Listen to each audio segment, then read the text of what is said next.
words when he talked about like a team that doesn't have wings, a team that has all the wings in the world, the LA Clippers.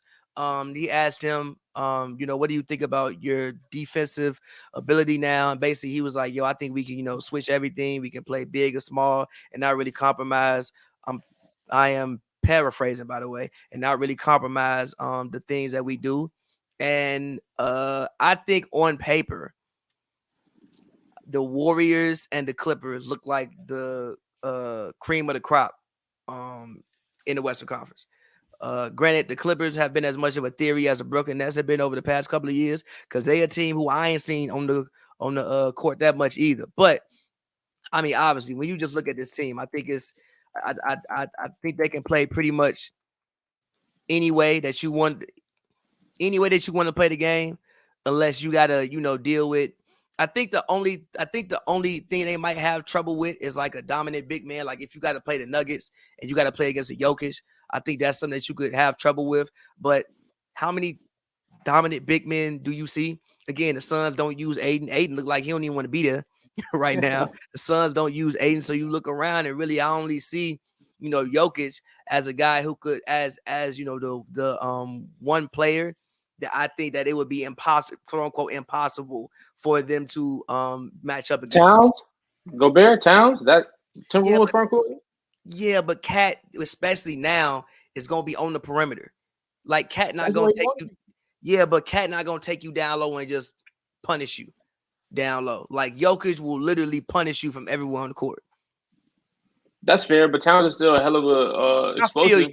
I feel you, but I just don't think but I think that with the way he plays the game, it lends to him being defendable by the Clippers because they still do have like guys like Rocco, they have Kawhi, they have PG, guys who at least make it difficult for him to do the things that he likes to do. I don't know. So Rocco is you trusted him on Towns? Yeah, why not? Don't Towns got about 4 inches on him, probably that's about fine. 40 pounds. Yeah, that's fine. That's fine. But if you're like 20, but if you're 20 feet away from the rim, you're kind of eliminating that. All the shots from the 3-point. I know that's where he liked to be, but we don't act like he ain't caught some bodies and he ain't got aggressive down there. We seen him go at Embiid. We seen him go at a lot of these big centers in the league. He ain't as sweet as they make it seem. I'm not saying. Number one pick. Karl Anthony Towns takes 16 shots. What is last year? He took 11 2-pointers. He took basically 5 threes a game. The year before, he took, oh my goodness, he took 7 threes 1 year. Lord Jesus Christ. He was making them shit though. He shot 41% that year. He was. He shot 6.3 threes in 2020, 2021, and 11 twos. But let me actually break it down to see where he was actually shooting from.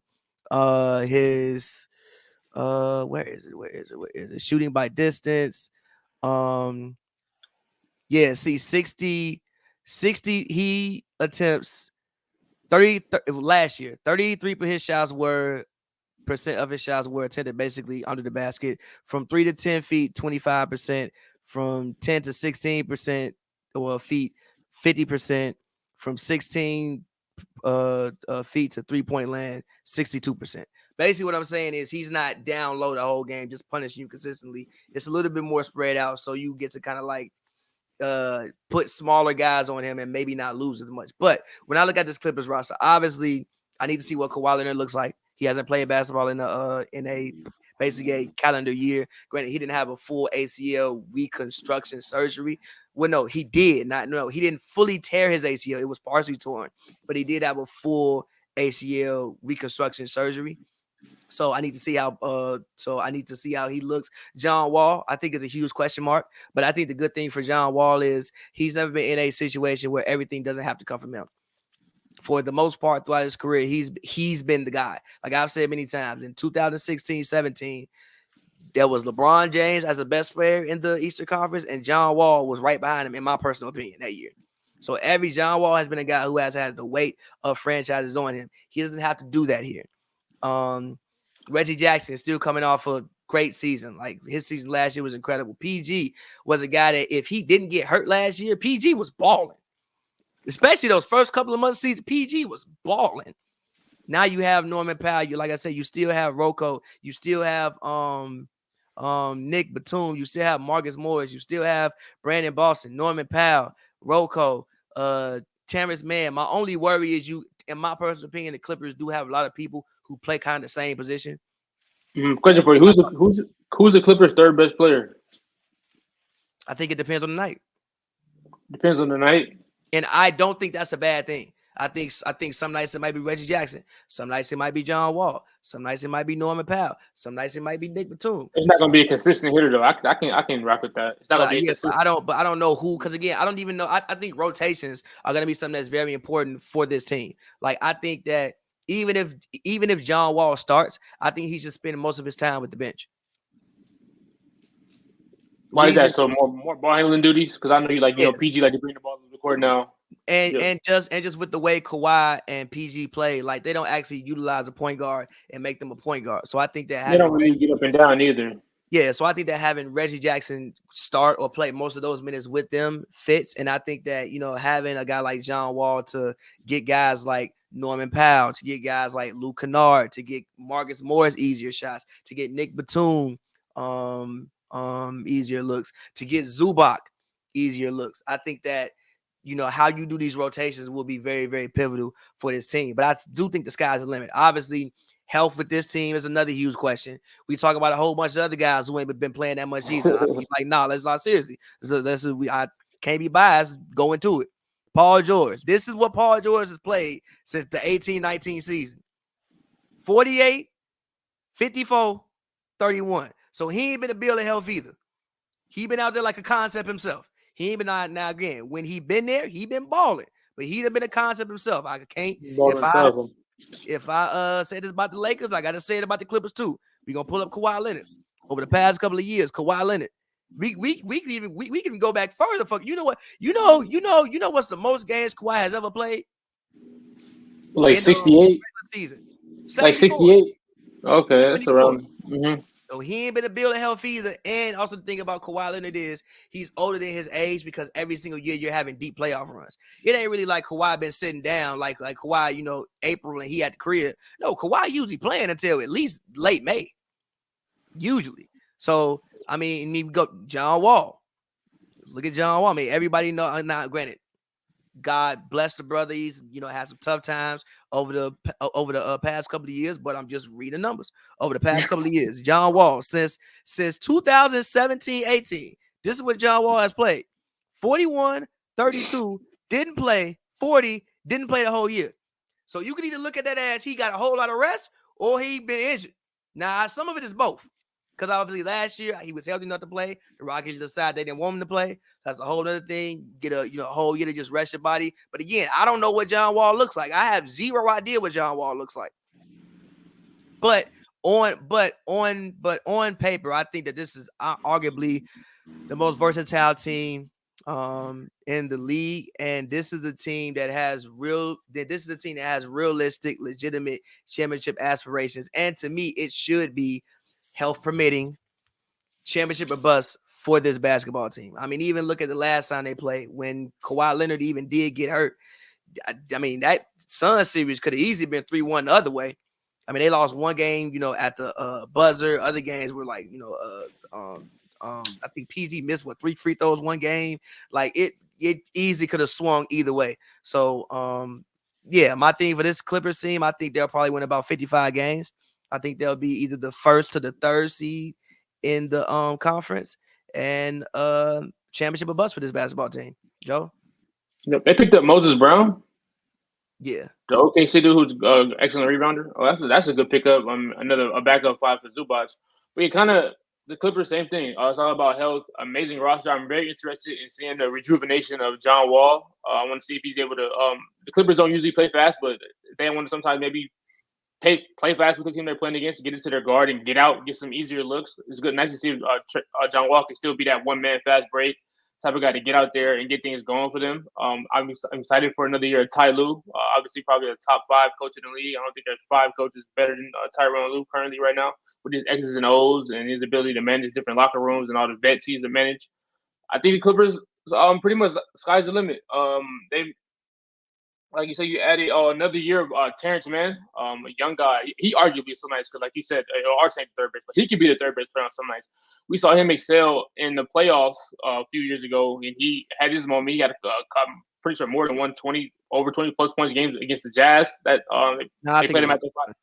Was it just one? Was it just one? yeah, we had But like we've 13 seen points. But it was a lot.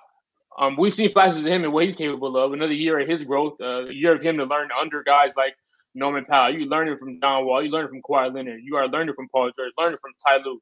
So he's soaking up all this in while being talented. I think this is what fourth year for T-Man, somewhere around there. yeah, Excellent player out of Florida State. It's just a stacked roster. We're gonna see. I'm really interested to see how the rotations work. I think the fact that some of these guys will be in and out the lineup won't even affect them that much. Paul George wants to miss a week, or Kawhi wants to miss a week.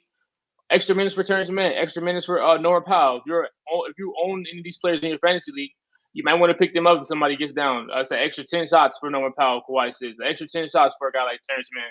Extra 10 shots for Zubac. They have the guys that space the floor. Kennard is the top shooter, top 3 shooter, top 5 shooter in the league based off percentage wise. Nick Batum is one of the best spot shooters in the league. Marcus Morris can knock down a 3.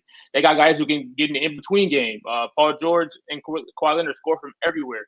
This, the sky's the limit. They got what else do we? Like you said, Reggie Jackson, and clutch shooter. He had to hit a bunch of insanely huge shots for them last season. I remember he skipped up the floor and got that game winner on the Lakers. That still hurts to this day when he skipped up on Russell Westbrook up the floor.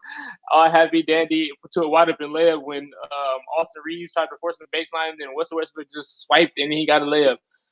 And he also multiple big threes. Reggie Jackson, he rejuvenated his career about as good as facts. Anybody, yeah, with facts. the Clippers. So I mean, if this that might have been the reason why John Wall wanted to go here. He saw how Reggie Jackson was able to come here and just Nick Batum as well. Yeah, Nick Batum. A lot of guys Nick Batum, come here. he left Charlotte and came here, and yeah. Ballmer and their general manager crew, they are doing a great job of rejuvenating players and bringing them together and putting out winning teams. They have been having the upper hand over my Lakers for like 8 years now. For the most part, outside of our championship run, the Clippers have been running Los Angeles.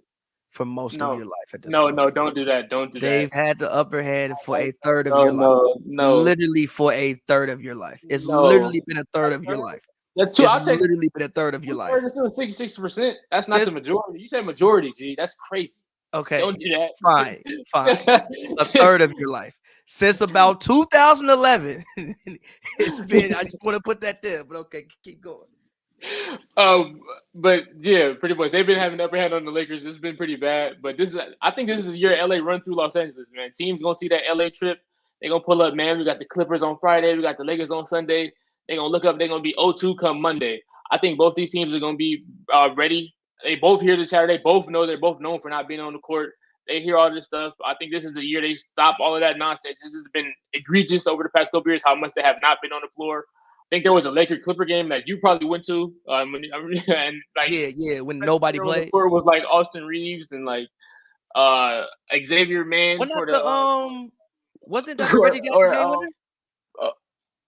Was that one? I don't think. No, AD played in that game. Because remember, AD almost hit the game winner. AD almost hit the game winner on the other end. I thought he hit the game winner. But yeah, played in that game. But yeah, there's just been a lot of chatter towards them. They hear all of it. I know they're older, but I think this is a year that they really rejuvenate, and we might actually get the Lakers Clippers conference finals that we were all dying for in 2020.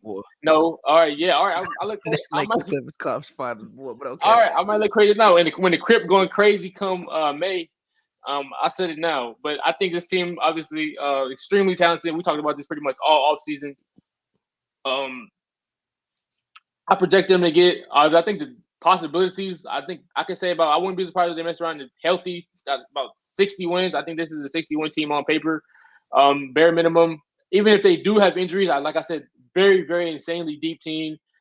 Pretty much every position there's a solid backup. So something they could probably start somewhere. Norman Powell is starting on a ton of teams. Reggie Jackson / John Wall, whoever's going to start there, either one of them is starting on a ton of teams. Batum is probably maybe even starting on some teams. Marcus Morris is starting on certain teams. A lot of the guys they have on their bench are starters elsewhere. So I think even if they do have injuries, I don't think it'll affect them too hard. So I think sky's ceiling probably like 60 wins, bare minimum. I'd say about 54 at the least. Everything. It should be good heading into this next season. Excited for both Los Angeles teams. The league running through Los Angeles for the first time. Fair.